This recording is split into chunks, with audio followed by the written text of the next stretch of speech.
Assalamualaikum warahmatullahi wabarakatuh. Pada video kali ini saya akan menyajikan tentang sejarah fisika yang menjadi inti dari vlog ini. Sejarah fisika akan saya bagi menjadi beberapa bagian. Pada bagian pertama adalah sejarah tentang fisikawan di zaman Yunani kuno. Yang kedua adalah pada zaman Islam. Yang ketiga adalah fisikawan pada zaman Renaissance. Dan yang keempat adalah fisikawan pada zaman klasik. Dan yang kelima adalah fisikawan pada zaman modern, dan yang keenam adalah fisikawan pada zaman postmodern.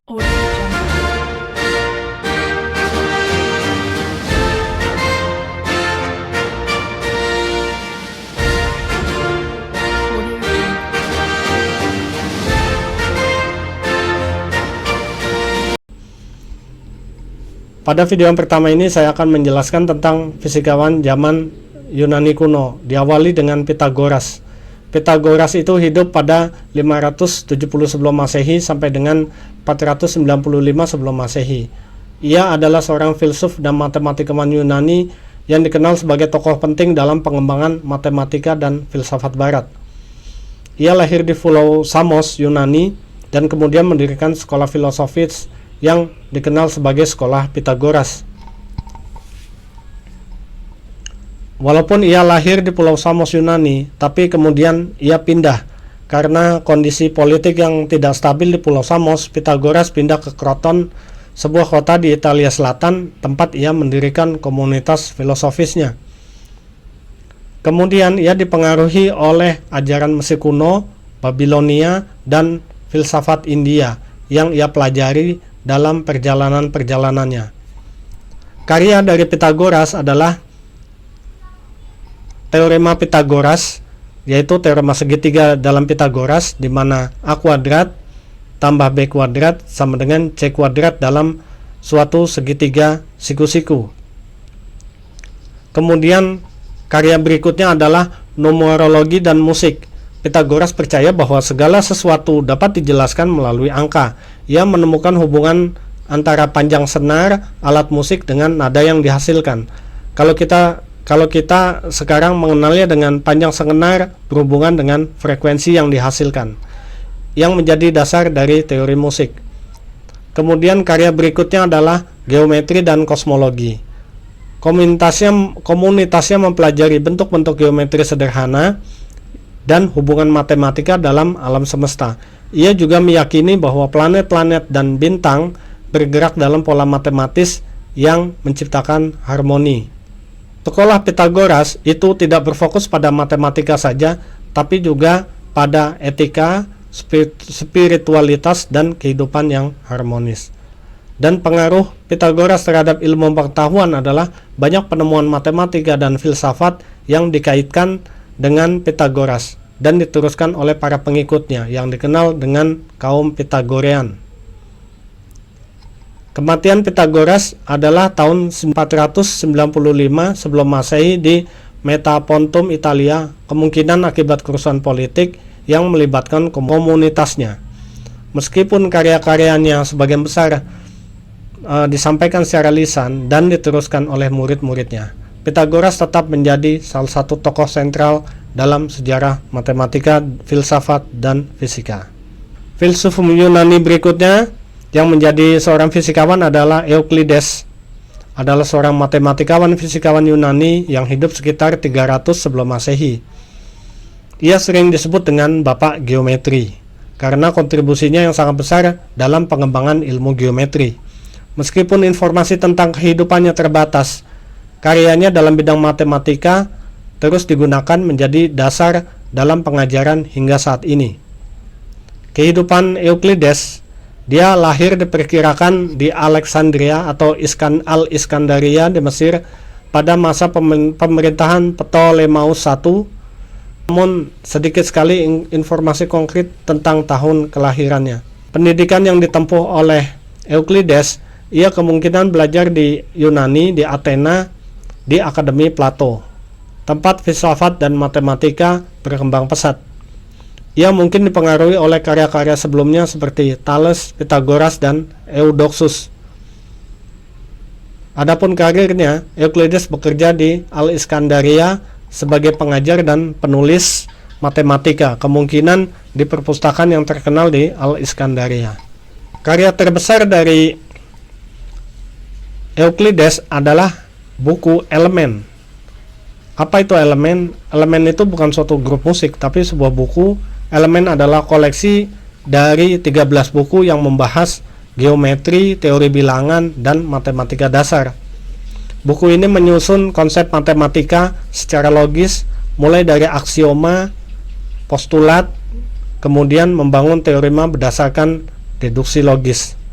Topik yang dibahas meliputi geometri datar atau geometri bidang 2 dimensi, geometri ruang 3 dimensi, dan teori bilangan, yaitu bilangan prima, rasio, dan irasionalitas. Kemudian karya berikutnya adalah metode deduktif.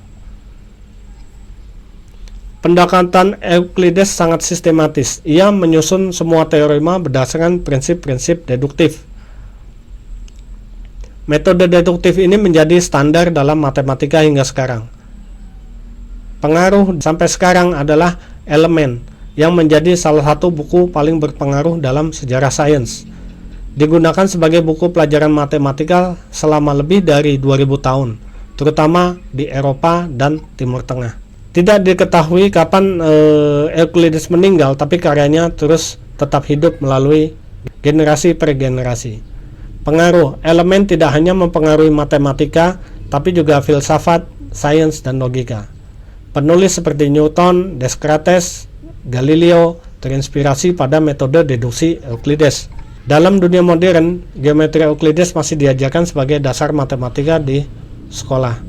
Ilmuwan fisikawan berikutnya adalah Archimedes, yaitu hidup sekitar 287 sebelum Masehi sampai 212 sebelum Masehi. Adalah seorang ilmuwan besar yang sangat dikenal sampai sekarang, seorang matematikawan, insinyur, fisikawan, ahli filsafat Yunani kuno. Ia lahir di kota Syracuse, koloni Yunani di Sisilia. Archimedes terkenal karena kontribusinya yang luar biasa dalam berbagai bidang sains dan teknologi, serta penemuan-penemuannya yang mengubah cara pandang terhadap dunia fisik. Berikut ini adalah kisah hidup dan pencapaiannya. Syracuse adalah tempat kelahiran Archimedes di kota pelabuhan penting di Mediterania. Ayahnya Phidias adalah seorang astronom yang mungkin mempengaruhi ketertarikan Archimedes terhadap sains. Ya, that's why. Maka itu Archimedes sangat dipengaruhi oleh ayahnya pada masa kecilnya. Pendidikan yang ditempuh Archimedes adalah dia belajar di Al-Iskandaria, Mesir, pusat pengetahuan pada zaman itu. Di sana ia bertemu dan belajar dengan para filsuf dan ilmuwan seperti Euclides.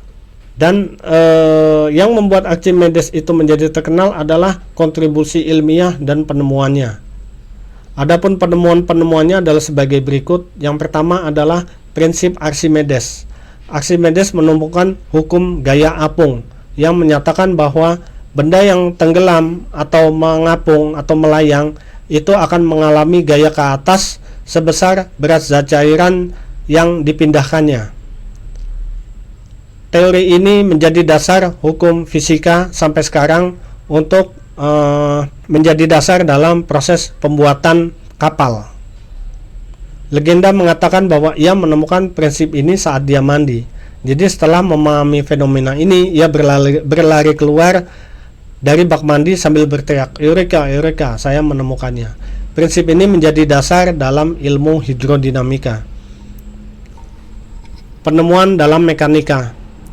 Archimedes menciptakan alat-alat yang sangat canggih pada masanya, termasuk katrol majemuk. Jadi katrol gabungan untuk memudahkan mengangkat benda yang berat.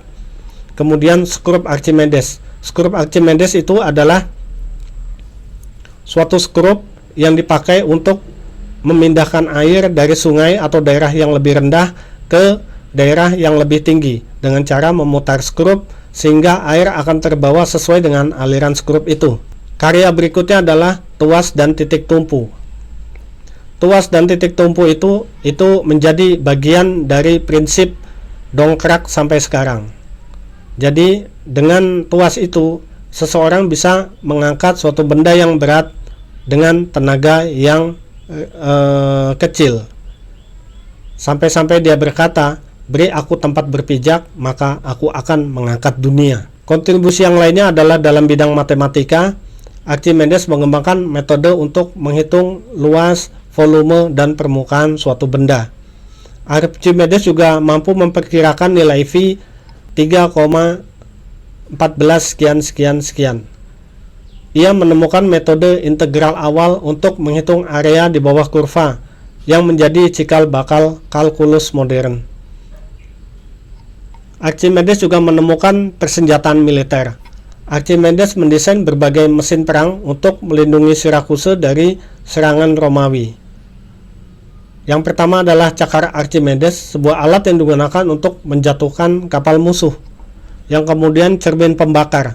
Cermin pembakar itu adalah cermin cekung yang diarahkan ke matahari, kemudian dipantulkan kepada kapal sehingga membuat kapal terbakar. Kemudian kisah kehidupan akhir yang tragis dari Archimedes. Pada saat pengepungan Syrakusa, itu pasukan Romawi yang dipimpin oleh Marcellus. Archimedes membantu mempertahankan kota dengan penemuan-penemuan inovatifnya, sehingga pasukan Romawi kesulitan selama bertahun-tahun untuk menaklukkan kota Syrakusa. Kematiannya, jadi Archimedes itu akhirnya ditangkap ketika Syrakusa berhasil ditaklukkan. Archimedes kemungkinan dibunuh oleh tentara dari Marcellus. Tentara itu mungkin tidak mengetahui bahwa orang yang dibunuh itu adalah Archimedes. Archimedes menulis banyak buku yang penting seperti On the Sphere and Cylinder, The Method of Mechanical Theorem, dan The Sense of Reckoner. Sebagian besar karyanya hilang, tapi beberapa masih bertahan dan terus mempengaruhi perkembangan ilmu pengetahuan modern. Prinsip dan alat-alat yang ditemukan oleh Archimedes menjadi dasar dari banyak penemuan modern di bidang teknik, matematika, dan fisika. Archimedes menginspirasi ilmuwan-ilmuwan besar seperti Galileo, Newton, Leibniz dalam pemahaman tentang hukum alam. Archimedes adalah bukti bahwa rasa ingin tahu, dedikasi, kreativitas dapat menciptakan warisan yang bertahan selama ribuan tahun. Wassalamualaikum warahmatullahi wabarakatuh.